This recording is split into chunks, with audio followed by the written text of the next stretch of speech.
Ngayon, puntahan natin naman yung rules ng ating Senado.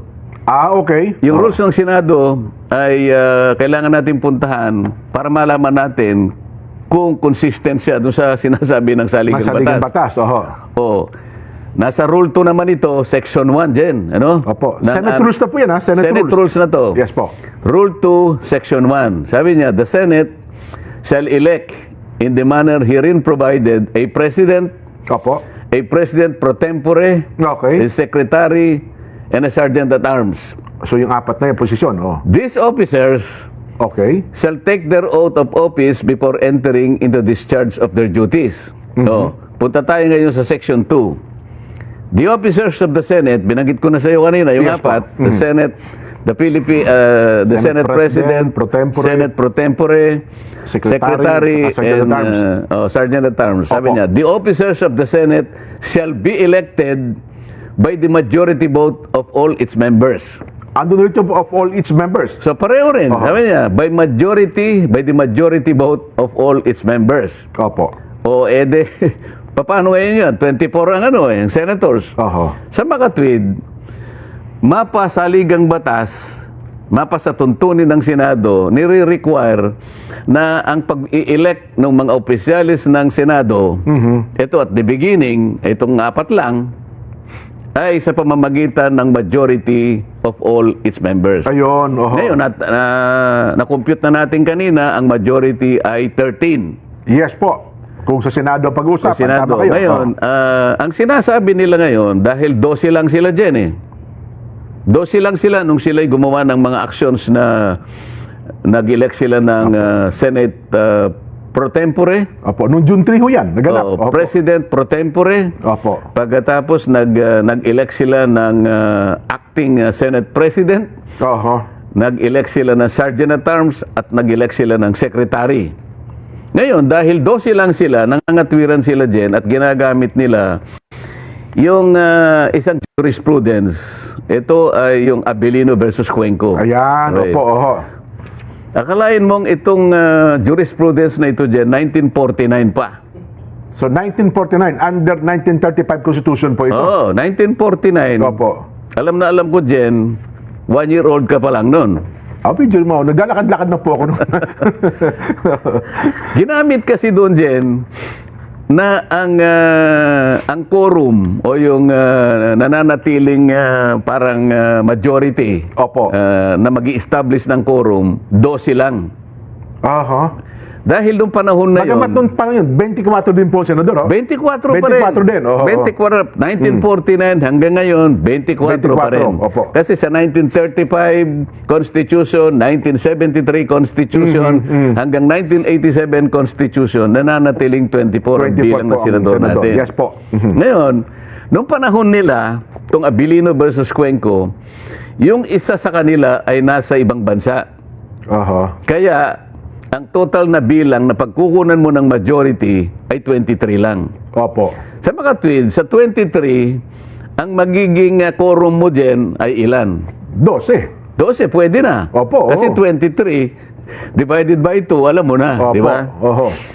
Sa makatwid, tama lang dahil sinabi ng Korte Suprema na tama yung ginawa nila dahil yung isa sa kanila ay wala sa jurisdiction ng Pilipinas. Oho. Okay? Opo. Ngayon, hindi nila ngayon, ginagamit nila ngayon yon. Oo. Sabi namin, mali yon. So, bukod doon, may ginamit din sila na isang session na noon ay pinangunahan ni Senator Drilon. Opo. Noong panahon naman na sila ay nakapag-establish ng quorum na 12, 2015 ata yun, sir, ano? 2015 yata 2015, yun. opo, oo. Pero nasa record, 4 naman na senador ang nasa ibang bansa. Aha. Sa mga twin, Oh. 24 minus 4, Jen, Opo. ilan yon? 20. O, ano yung majority o ano yung quorum Oho. ng 20? 11. 11. Eh, may 12. Di lalong maganda. Sobra, opo. Oo. Anong ibig sabihin nun? Ginamit ni Franklin Drilon Mhm. yung jurisprudence ng Abilino Cuenco.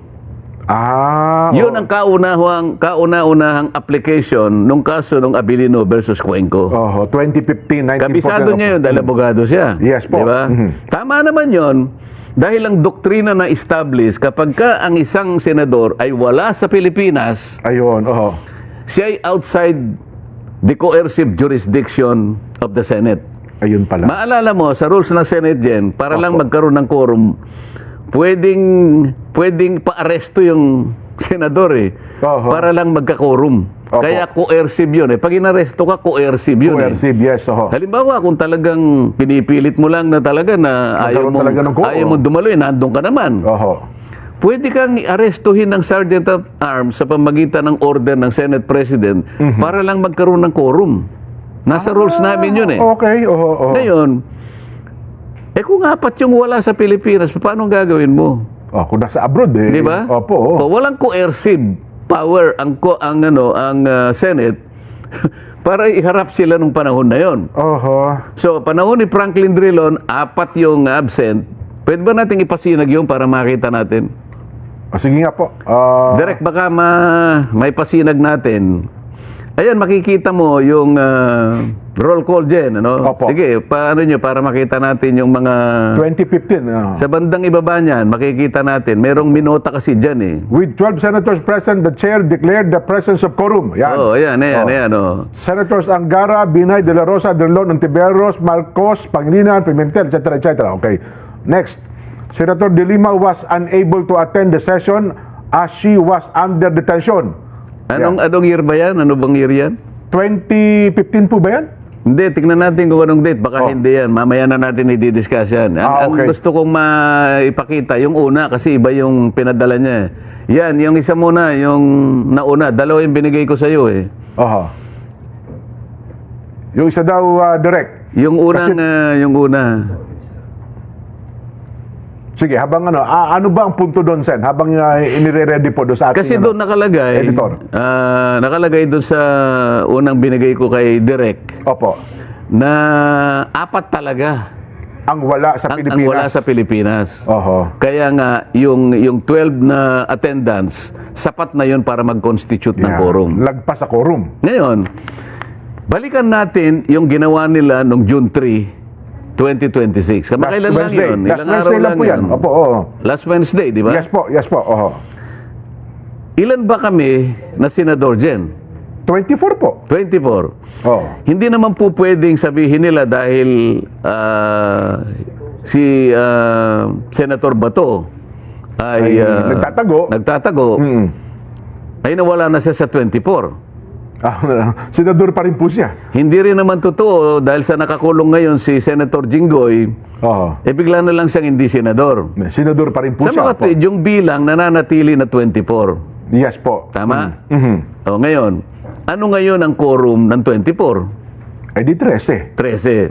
Oo. Ang buong akala nila, nung sumama sa kanila si Senator Cheese, na umattend doon sa session. dalawa ang bilang ni Senator Cheese. Na kunwari invisible yung isa, pero nananatiling 12 lang. Ngayon, Jen, ang sinasabi ng saligang batas kasi, Jen, makakapag-transact ka lang ng trabaho mo. Bilang senador. The Senate can transact business or do business kung majority. Di ba? Ngayon, 12 lang yun din Paano ka ngayon makakapag-transact ng business ng Senado kung wala yung required na mandatory na 13? Okay. Nag-elect sila ng Senate President pro tempore. 12 lang sila din. Illegal yun. Kasi ang kailangan mo talaga ay 13. Pagkatapos, ang sabi nila, acting president si Senator Gatchalian. Paano mo ngayon i-legitimize yung magiging legitimize yung pagkakahirang niya na Senate President?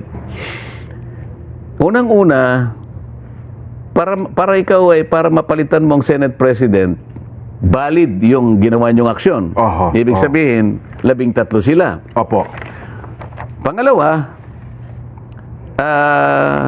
paano mo naman papalitan si Senate President Alan Cayetano. Alan Cayetano? Sa liwanag ng rules namin din, kailangan palitan mo yung acting ay yung nananatiling Senate President. Una, wala siyang physically, hindi siya makakagawa ganap ng tungkulin. Oho. Una best talaga, wala O, diba? o kaya nag-resign siya. Mhm. O kaya namatay siya. Ayan, O kaya incapacitated. talagang incapacitated na Ah. permanently. So magtatalaga ngayon ng acting Senate President. Opo. Sa makatwid, lahat ng ito ay wala eh.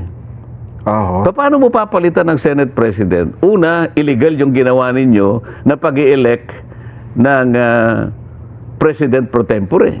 Oho. Hindi mo rin pwedeng palitan si Senator Laurel Legarda na siya ang nahirang na Senate President pro tempore. pro tempore. Oho. Dahil buhay pa naman siya. Yes po. Hindi sa AI.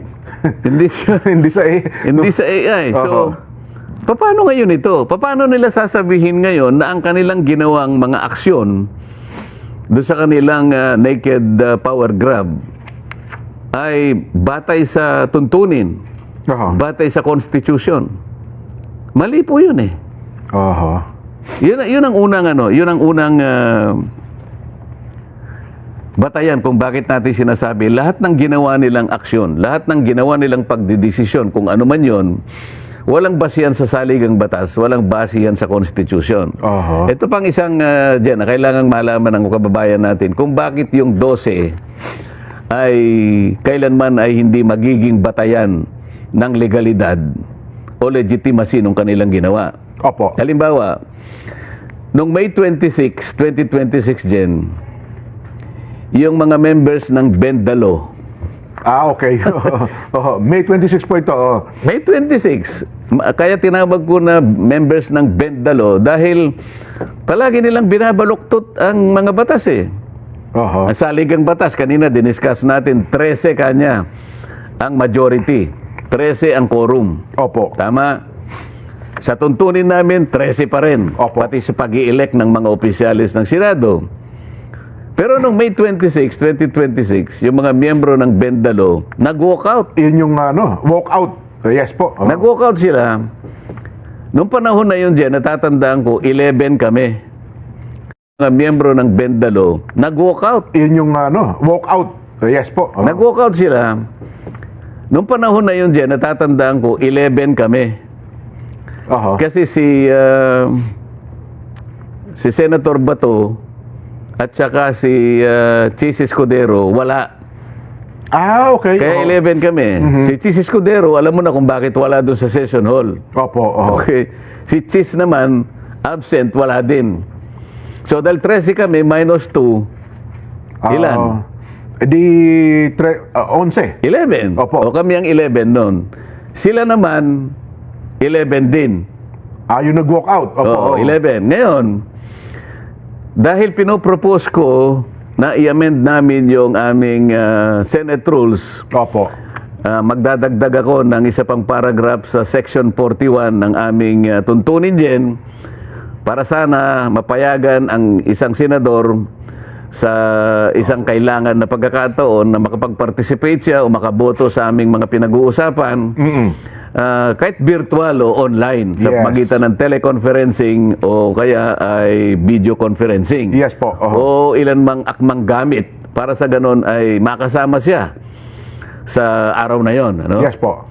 Mahigpit nilang tinututulan yon dahil ang buong akala nila yon ay para lamang kay Senator Bato o kaya kung sino pa yung susunod na makukulong. Kung sino man. Oho. Noon naman, hindi pa naman nakakulong si Senator Jinggoy. So, Yes po. inaakala nilang makukulong sa amin si Jinggoy, si Senator Joel. at saka si Senator Chis. Dahil pare-pareho na silang may kasong plunder eh. Yes po. Pati nga ako, pinlander dyan, di ba? Oho. Ngayon, Oho. mahigpit nilang tinututulan yun dyan dahil inaakala nila na magagamit namin kaagad yun. Sakali mang malagay kami sa ganung okay. kalagayan. Yun ang kanilang pananaw. Eh. So makikita mo doon, talagang hindi sila kakampi sa amin talaga. Gusto nga nilang makulong kami at hindi namin magamit yung idadagdag namin sa saligang batas Oo. sa aming tuntunin, para sa ganun, di kami talaga makapag-participate. Pag-participate sa namang pagdinig. Opo. Samantalang wala naman kaming nilagay. Sabi ko sa amendment, kahit sino sa amin ang malagay sa isang mahigpit na Pangangailangan, o sitwasyon. consequence na Yes hindi pwedeng makarating physically. Kahit sino man, halimbawa, isa sa kanila nagkasakit, nasa Oo. ospital, Pwede o rin kaya sila. biglang Opo. nagkaroon ng travel na hindi makakauwi ng gano'n sapagkat na-cancel ang mga flight.